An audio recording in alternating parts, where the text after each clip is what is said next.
Good news for today. Our good news is from Genesis chapter 12 verse 1 and 2. The Lord had said to Abram, "Go from your country, your people, and your father's household to the land I will show you. I will make you into a great nation." Praise be to God. Hallelujah.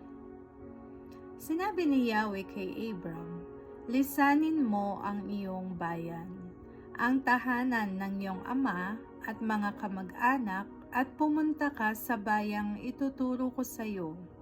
Pararamihin ko ang iyong mga anak at apo at gagawin kong isang malaking bansa. Pagpapalain kita at mababantog ang iyong pangalan at magiging pagpapala sa marami." Hallelujah. Sa verse 1, sinabi niya na lisanin mo ang iyong bayan. Sa mga sandaling ito, hindi sinabihan si Abram kung saan siya dadalhin ng Diyos. Yan ay nakasulat sa Hebrews chapter 11 verse 8.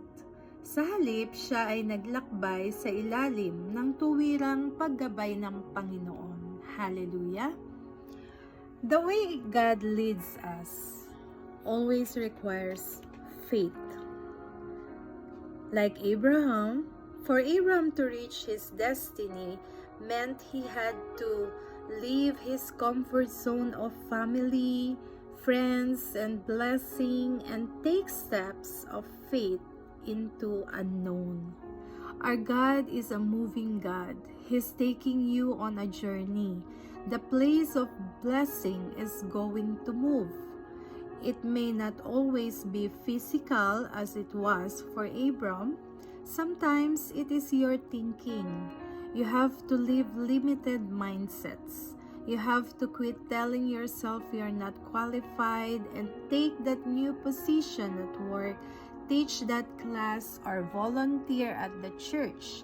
Quit thinking about what didn't work out. Who did you wrong? The relationship that didn't make it? God is in control. He knows when it's time for you to move forward. That's why He's commanded another place for you to be blessed. Now be sensitive to what God is saying and quick to obey. You have to leave where God was and go to where God is. It is a place